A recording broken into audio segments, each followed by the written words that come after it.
Crónicas de un ahueonao, capítulo 2. El amigo, la víctima y el ahueonao. En el capítulo anterior les conté cómo ignoré aproximadamente 47 señales de alerta seguidas. Y bueno, resulta que todavía faltaban varias más. Porque si algo he aprendido mirando hacia atrás, es que cuando uno cree que está enamorado, la lógica se toma vacaciones. Y en mi caso, se fue sin fecha de regreso. La relación seguía técnicamente.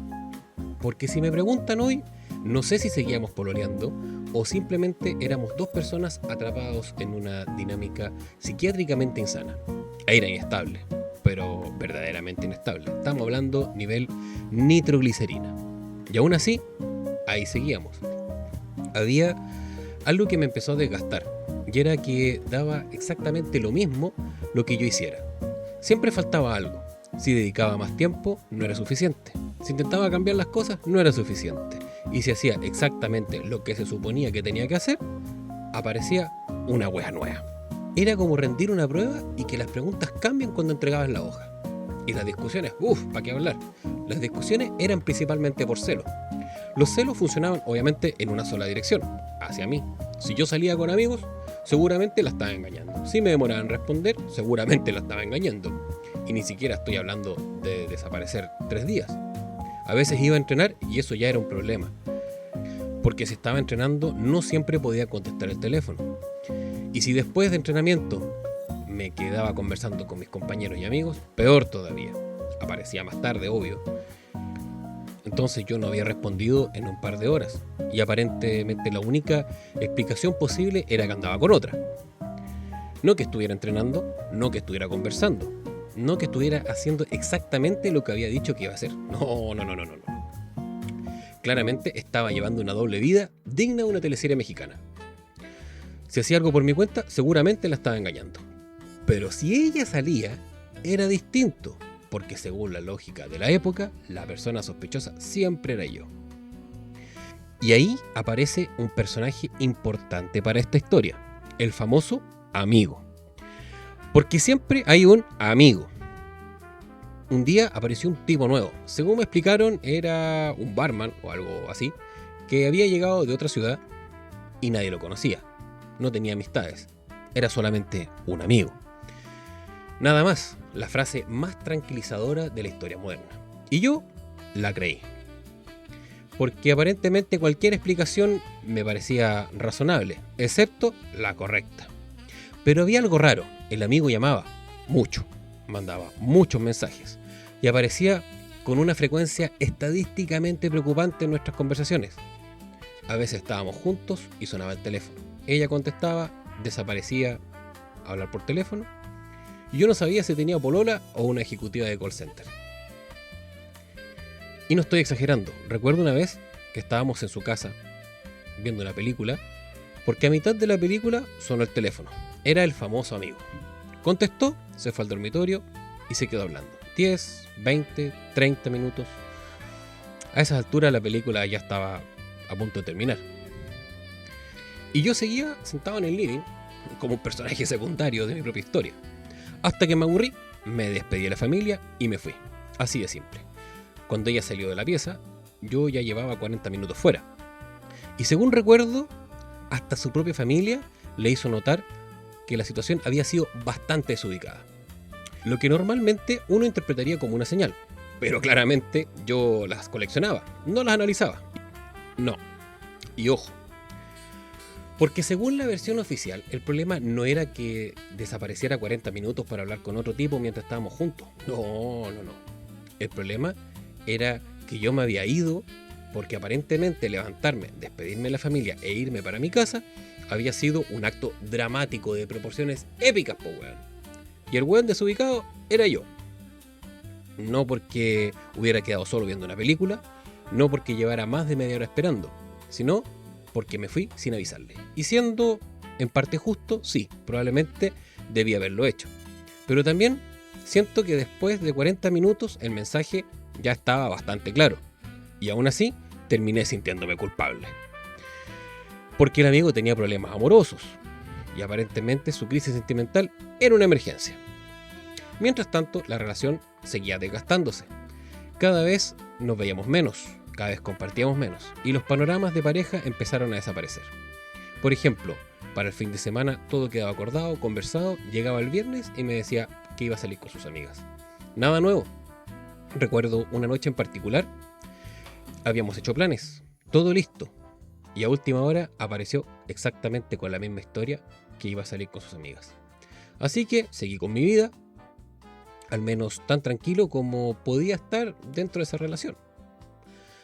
Hasta que me llamó un amigo y me dice: compadre, acabo de ver a tu polola. Y yo le digo: ¿ya? ¿Y? Está en un paradero.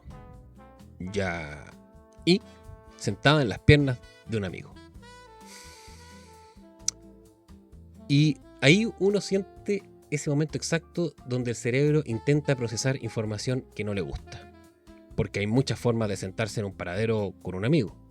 Y esa normalmente no aparece en el manual de la amistad. Así que cuando la encaré, su respuesta fue espectacular. No porque negara haber estado ahí, no porque me explicara qué había pasado. No, el problema era mi amigo. Según ella, mi amigo estaba enamorado de ella y por eso inventaba historias. Porque aparentemente la hipótesis más razonable no era la que tenía evidencia, era la que me permitía seguir durmiendo tranquilo. Y lo peor es que yo le compré parte de la historia, no toda, no completamente. Pero lo suficiente para seguir ahí. Porque cuando uno quiere creer algo, cualquier excusa sirve.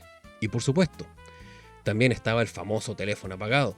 Porque cuando desaparecía, cuando no contestaba, o cuando simplemente nadie sabía dónde estaba, la explicación era siempre la misma: se me quedó sin batería. Ahora, el día de hoy, eso suena razonable. Los smartphones no duran más de 3 días.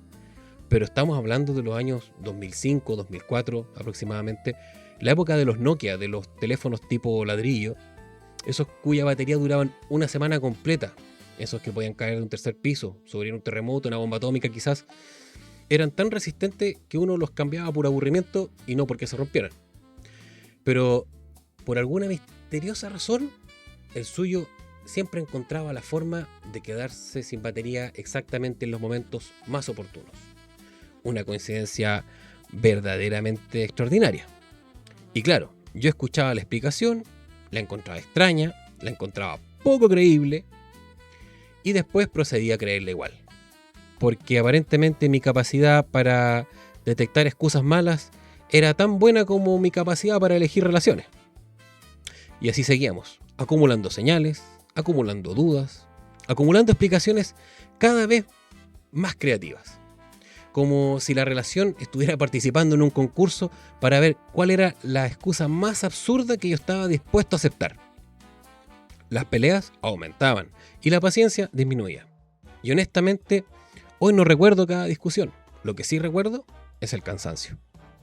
Ese cansancio de sentir que siempre estás a prueba, de tener que demostrar constantemente que quieres a alguien, de sentir que cualquier error tuyo es una tragedia y que cualquier error ajeno es un malentendido. Era agotador.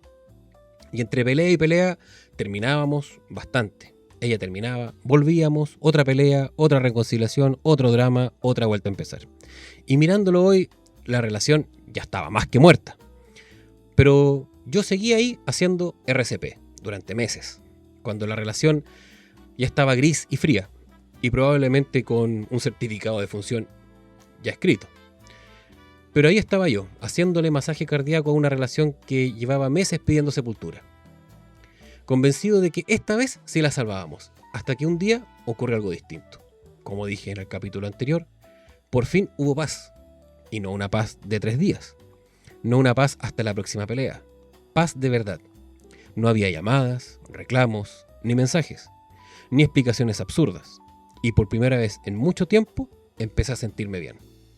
Volví a entrenar, volví a salir, a juntarme con gente, a conocer nuevas personas.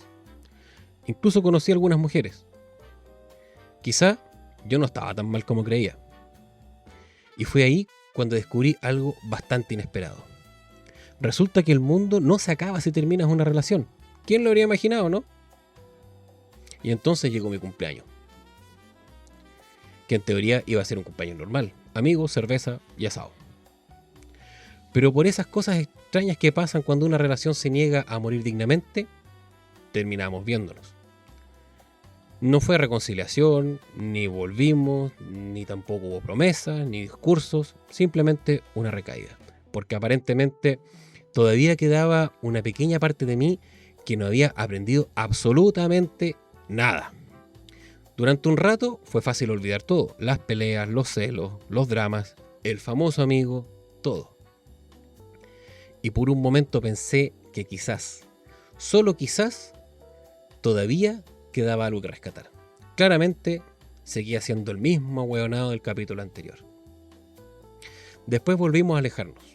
La comunicación volvió a desaparecer. Y yo seguí con mi vida, convencido de que ahora sí, la historia había terminado. Ya no éramos pareja. Pero tampoco éramos completos desconocidos. De vez en cuando hablábamos, por Messenger o por Facebook. Como esos ex que no saben exactamente qué lugar ocupan en la vida del otro. Y honestamente, yo ya estaba en otra. Hasta que un día conversando, completamente normal, nada raro, nada especial, de repente me escribe, tenemos que hablar. Y hay frases que uno lee y automáticamente sabe que no traen nada bueno. Yo pensé muchas cosas, pero ninguna se acercó siquiera a la realidad.